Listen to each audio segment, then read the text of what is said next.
పెద్దపల్లి జిల్లాలో దారుణం జరిగింది. గోదావరిఖండ్లో వివాహేతర సంబంధం పెట్టుకున్నందుకు ఓ జంటను బంధువులు చితకబాదారు. చట్టాన్ని తమ చేతిలోకి తీసుకుని స్తంభానికి కట్టేసి విచక్షణారహితంగా దాడి చేశారు. బంధువుల దాడిలో ఓ గాయపడిన యువకుడి పరిస్థితి విషమంగా ఉండడంతో హైదరాబాద్ నిమ్స్ ఆసుపత్రికి తరలించారు.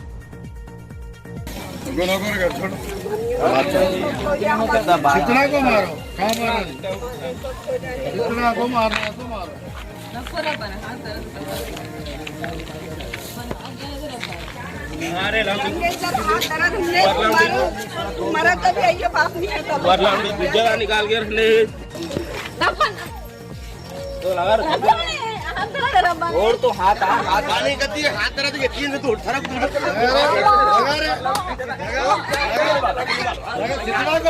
तू बेगा दिए बीच में, तू बेगा दिए बराबर चल